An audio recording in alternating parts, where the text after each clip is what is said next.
Hi friends, मेरा नाम है रजत शर्मा और मेरे साथ में है जीत महर्षि। हाय फ्रेंड्स, कैसे हैं आप लोग। जो हमारे नॉस्टैल्जिक रिव्यू में हम आज आप लोगों के लिए हमने एक ऐसी मूवी चूज करी है जो अपने आप में बहुत ही बेस्ट है। और इसने एक्चुअली एक यूनिवर्स की एक शुरुआत करी थी। तो इस मूवी का नाम है द कॉन्जरिंग, जो यस। 2013 में रिलीज हुई थी।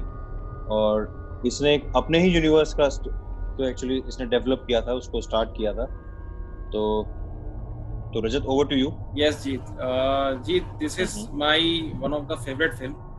और ये फिल्म 2013 में रिलीज हुई थी, इन समर्स ये कह सकते हैं। और हम्म। ये फिल्म मेरे फेवरेट डायरेक्टर ने बनाई थी, जेम्स बैन। और जेम्स बैन जो है बेसिकली वो मलेशियन डायरेक्टर हैं, और बाद में फिर वो मूव हो गए थे हॉलीवुड। और आज तो खैर उन्होंने अपना खुद का बैनर एस्टेब्लिश किया फिर। और उन्होंने तो खैर he is a very different director. उन्होंने हॉरर सीरीज, थ्रिलर, उसके बाद एक्शन। एक्शन में भी आपने देखा उनकी एक हम्म। फास्ट एंड फ्यूरियस 7, क्या कमाल का एक्शन था। बिल्कुल। उसके बाद में बिल्कुल। अभी एक्वामैन आई, बहुत अच्छी थी। ठीक है। हम्म। लेकिन जो कॉन्जरिंग थी, सबसे पहले तो मैं बता देता हूँ आपको कॉन्जरिंग का मतलब क्या होता है। कॉन्जरिंग का मतलब होता है जादू टोना, टोटका। ठीक है। हम्म। तो ये स्टोरी जो थी बेसिकली ये रियल स्टोरी पे बेस्ड है। और ये एक फैमिली थी, पैरॉन फैमिली, जिनके साथ उनके घर में ऐसी चीजें हुई थी। और एग्जैक्टली। उसको हेल्प करने के लिए उन्होंने दो पैरानॉर्मल इन्वेस्टिगेटर्स के पास वो गए थे, एड और लॉरेन वेरन, जो अब हमारे बीच में नहीं है क्योंकि पहले एड एक्सपायर हुए थे इन 2006। उसके बाद लास्ट ईयर 2019 में लॉरेन वेरन भी एक्सपायर हो गई। तो उनके बारे में भी हम इसमें हम डिटेल में बात करेंगे, वो कौन थे और उन्होंने क्या क्या सॉल्व किया ड्यूरिंग द पैरानॉर्मल इन्वेस्टिगेशन। तो उनकी गाइस, मैं रजत मैं ऐड करना चाहूंगा अपने ऑडियंस के लिए कि ये जो केस हुआ था पेरॉन फैमिली का, ये 1971 का केस है। रॉड आइलैंड में हुआ था, हर्ष वैली जगह है। एक्चुअली इस फैमिली ने एक घर लिया था, जो हाँ। ये वहाँ पर शिफ्ट हुए थे। और तब उनके साथ में कुछ ऐसे इंसिडेंट्स हुए, ऐसे ऐसे हॉरिबल इंसिडेंट्स हुए। और तब फिर वो फैमिली जो है वो वॉरेन, जो हस्बैंड वाइफ थे, उनके पास गए थे। So Rajat, please continue. Head of the family थे मिस्टर पैरॉन। तो उनका ये था कि वो ट्रांसपोर्ट बिजनेस से जुड़े हुए थे, और वो अपना लेट नाइट काम वाम करते थे क्योंकि फैमिली को रन कर रहा था। तो उनको एक बड़ा घर चाहिए था, जो मैंने स्टडी किया और काफ़ी सारे वीडियोस भी देखे।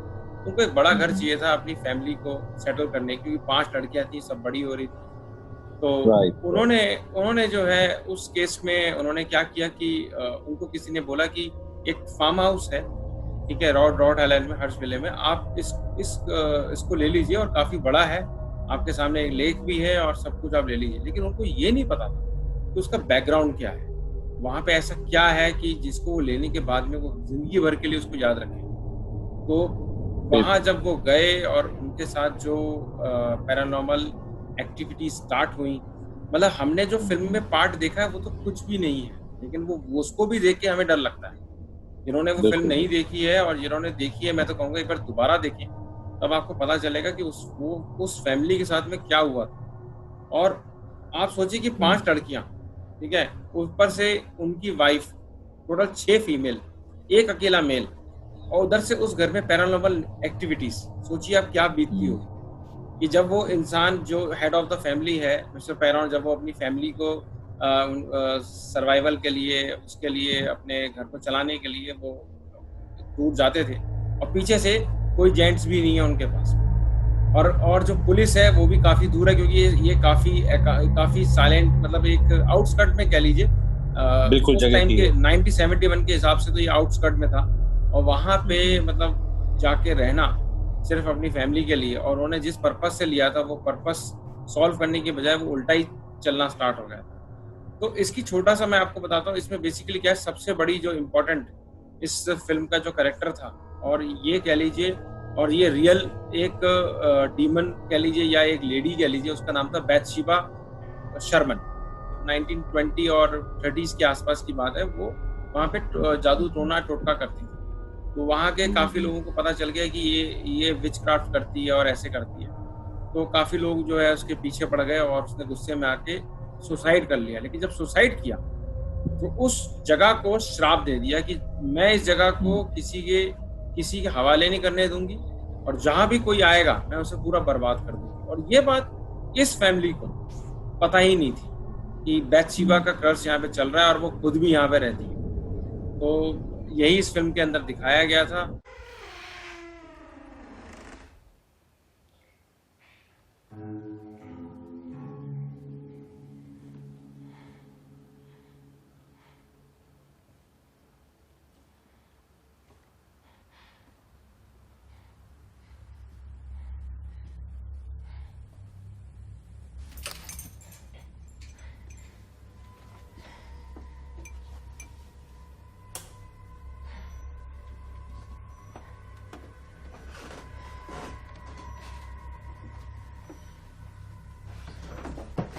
Who's ever down there? I'm gonna lock you in now!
Wanna play hide and clap?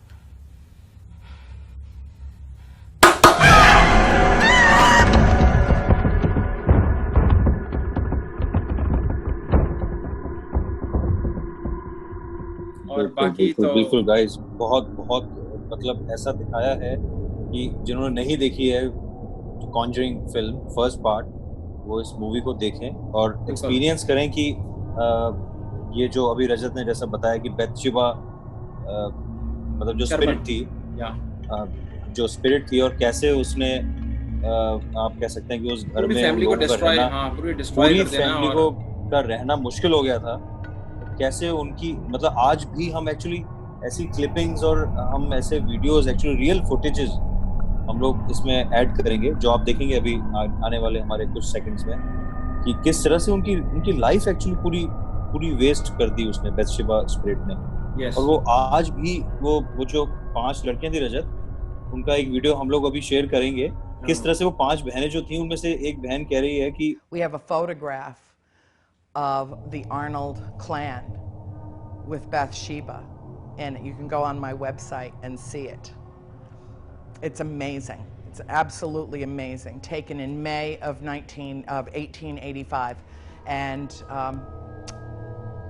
the sense of it, it'll bring chills to your skin to see this thing. It's just an amazing photograph. My mother was the presumed mistress of the house, right? You buy a house, you move in, mommy, daddy, the kids.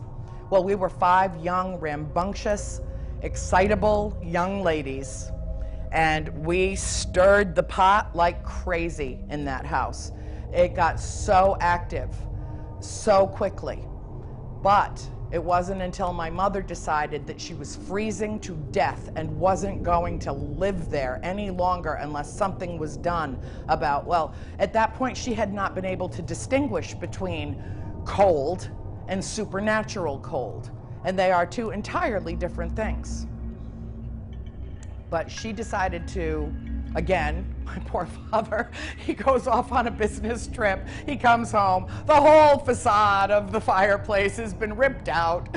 And he was delighted. He says, it's beautiful, it's beautiful. He did the daddy thing. He went up and checked the flue and made sure everything was cool and that we could actually burn a fire. We had a woodshed full of seasoned wood that was going to waste because every fireplace in that house had been sealed and closed off. And there were 5 of them. And the center chimney had been removed because it had been deemed unsafe, but the chimney at the far end of the house was working fine. So Dad got himself a hatchet and an axe and a chainsaw and went to town, and we started burning that fireplace. As soon as that happened, there's a door to a pantry in the parlor of the house that at that point just simply refused to stay closed. It would open right up in front of us. And you know, children are very vulnerable to, but also very perceptive about supernatural activity. And one day our friend Sam Olofsson had come to visit. He was our family attorney, but also a very close friend. And he was there. My mother had called him and said, Sam, I've made a terrible, terrible error in judgment, and started telling him about some of the things that was happening in the house. He said, I'll be right there. Well, right there meant an hour's drive from Providence, but he was right there.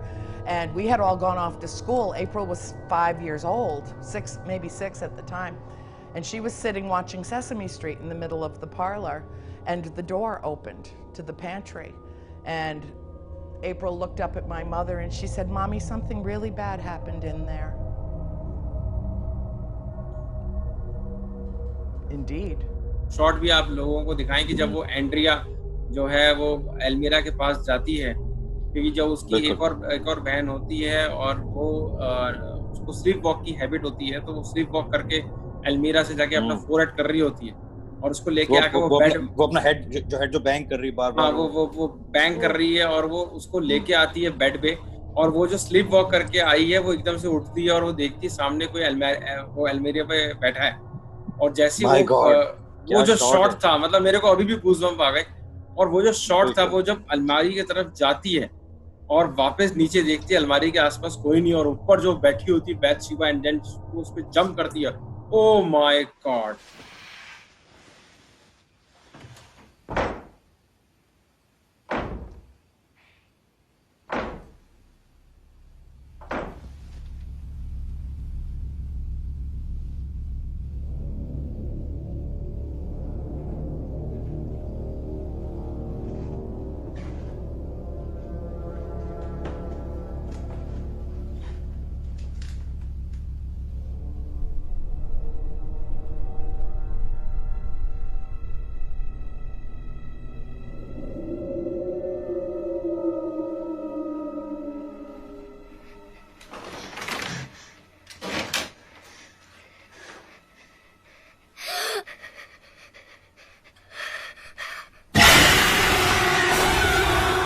जो बैथशेबा दिखाई है उसके बारे में हम आपको बताएंगे, और बैथशेबा बना कौन था, वो भी अपने आप में बहुत इंटरेस्टिंग है। और बिल्कुल वो भी बहुत, और सबसे इम्पोर्टेंट चीज जो इसकी थी वो थी डायरेक्शन, फिर जो स्टोरी। बाकी तो जेम्स वैन है ही इसमें माहिर, हॉरर में तो ही इज अ किंग। उसके बाद में इसकी सबसे इम्पोर्टेंट चीज थी इसका बैकग्राउंड स्कोर, जो मतलब ना करते हुए भी वो बैकग्राउंड स्कोर आपको मतलब जर्क दे देता है। और वो थे जो उसके बैकग्राउंड म्यूजिक वो दिया था जोसेफ बिशारा ने। हाँ, और वो इनके जो हैं खास फ्रेंड हैं जेम्स वैन के, और वो इंसीडियस की सीरीज के टाइम से इनसे अटैच्ड है। जब इंसीडियस फिल्म आई थी तो उससे वो अटैच्ड है। और जो उनके बारे में भी ये एक बड़ा अच्छा वो है जो मैंने सुना, उनको बचपन से ना भूत बनने का बड़ा शौक है। तो उन्होंने जो है इंसीडियस, जिन लोगों ने इंसीडियस देखी होगी, तो इंसीडियस के अंदर जो मेन डेविल होता है, जो रेड कलर के अंदर डेविल आता है, वो डेविल का जो पूरा मेकअप था वो जोसेफ बिशारा खुद ही थे। और फिर जब कॉन्जरिंग आई तो उन्होंने बोला जेम्स ने कि यार I have another ghost role for you. तो वो जो बैथशेबा शर्मन जो बनी है, जो वो लेडी जो जंप करती है ऊपर से, वो खुद म्यूजिक कंपोजर जोसेफ बिशारा है। जोसेफ ये बिशारा। आप, हाँ, मतलब आप सोचिए कि बिल्कुल कितना। गाइस, ये ऐसे फैक्ट्स हैं जो आपको हम अभी अभी आप एक्चुअली फुटेज देखिएगा तो आपको पता चलेगा कि कैसे उनका मेकअप है और वो क्या लगे हैं। क्या लगे हैं वाकई। बिल्कुल बिल्कुल ऑसम। और अब जो मैं इसमें सबसे इम्पोर्टेंट लोगों के बारे में बताऊंगा वो हैं एड एंड लॉरेन वेरन। तो Ed and Lorraine Warren basically ये पैरानॉर्मल इन्वेस्टिगेटर्स थे 70s के टाइम के। क्योंकि कहते हैं कि जो लॉरेन वेरन थी उनको ये कह लीजिए कि गॉड गिफ्ट था उनको। आत्माओं को पता चल जाता था, उनको डेविल्स का डेमन्स का एहसास हो जाता था। जो और फिल्म में भी देखेंगे गाइस, आप तो फिल्म में भी फिल्म आप में भी देखेंगे दिखेगा उनको, आपको। मतलब वो बिल्कुल। दिख जाता था उनको कि मतलब उनका सिक्स सेंस इतना स्ट्रांग था। कहते हैं कि जिनका सिक्स सेंस स्ट्रांग होता है उनको ये सब चीजें दिखती हैं। तो वो एक्चुअली फील करती थी, यस, किसी भी फील चीज करती को थी। छू के वो हाँ, फील करती थी उसके बारे में, वो वो किस तरह से वो कौन सी। जीत आप वो शॉट जरूर इसमें ऐड कीजिएगा जब वो हम्म झील के पास जाती हैं और उनको महसूस होता है और हम्म। सडनली डेड बॉडी वो पीछे टर्न करती हैं और डेड बॉडी पीछे टंगी हुई टर्न है। कर रही है।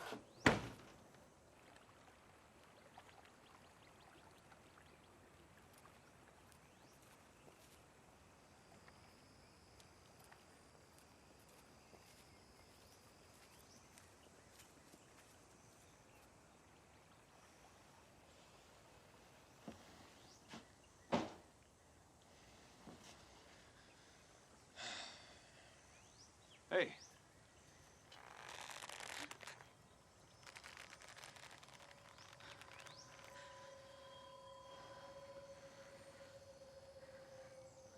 What is it?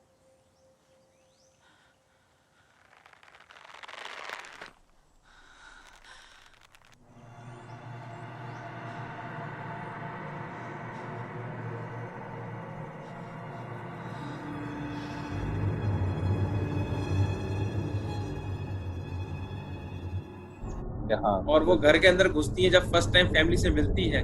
तो वहां पे वो ब्लैक सी शैडो उनको दिखती है, तो वो बताती भी है कि मुझे कोई दिखा था यहाँ। तो मतलब वो उनके साथ में रियल होता था। Hello. Hi.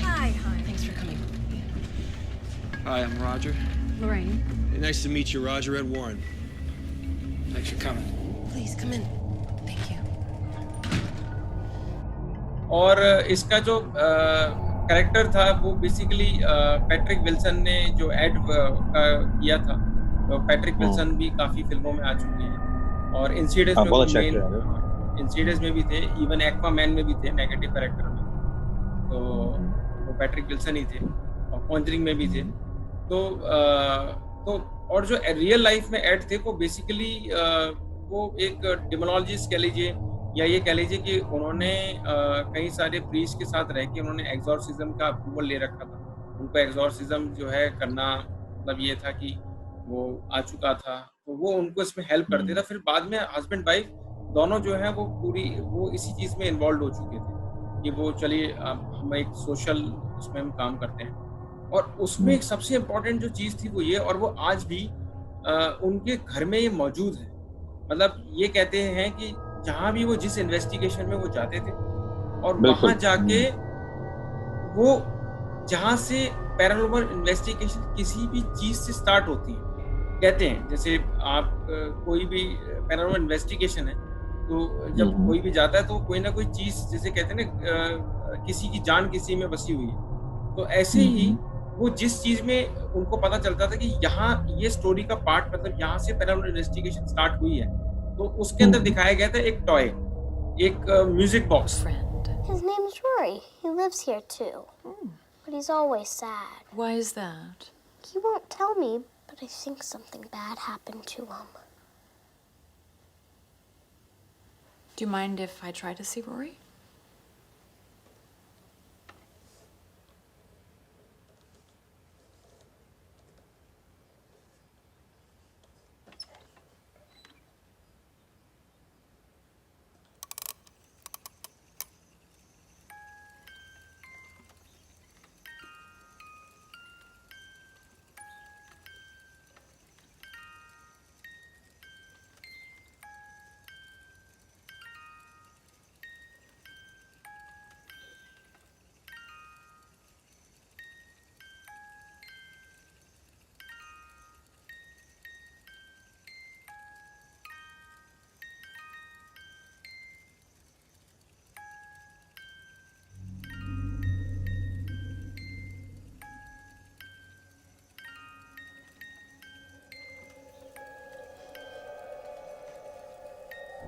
जिसको वो चलाते थे और कॉन्जरिंग, बिल्कुल, कॉन्जरिंग जो के अंदर जिससे वो स्टार्ट होता है, वो जिससे वो स्टार्ट होता है, वो लड़की को फर्स्ट टाइम मिलता है ट्री के पास में रखा हुआ और वहीं से सारा खेल शुरू हो जाता है।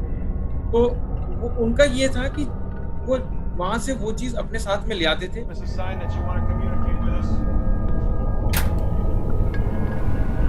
What are you guys? Well, we've been called ghost hunters, paranormal researchers. But we prefer to be known simply as Ed and Lorraine Warren. I'm Lorraine Warren, and this is my home. We've lived here, I guess about 40 years now. This is where everything started. Everything started about our work. Something awful happened here, Ed. What is it? Whatever Lorraine sees, feels, touches, it takes a toll on her. A little piece each time. It's been quite a career, and I'm still involved.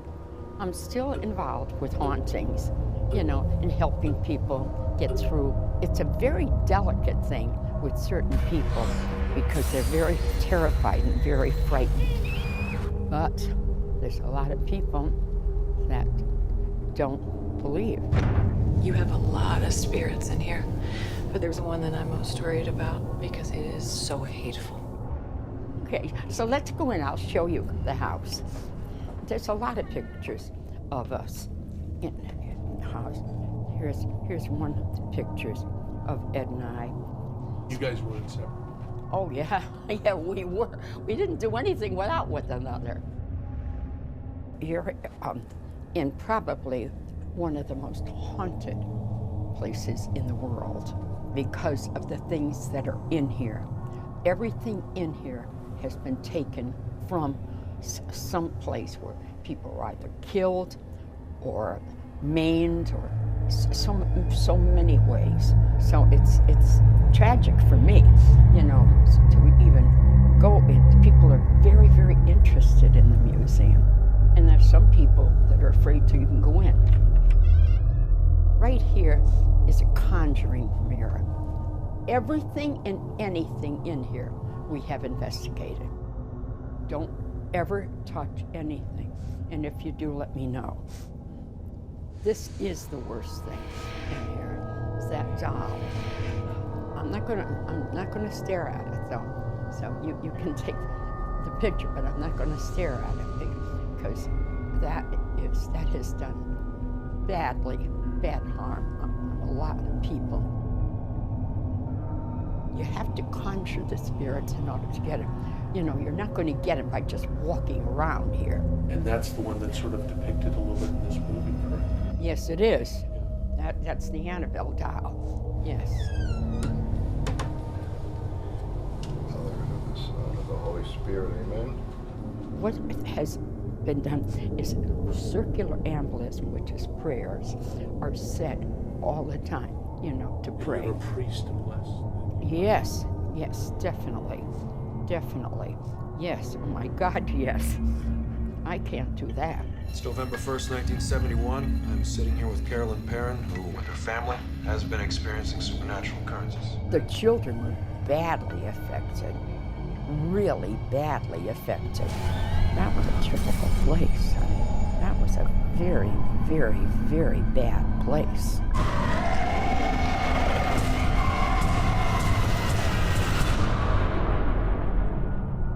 It's not easy. It's not easy, you know. You know, you see things and experience things. It's more comfortable now. It's a lot more comfortable for me.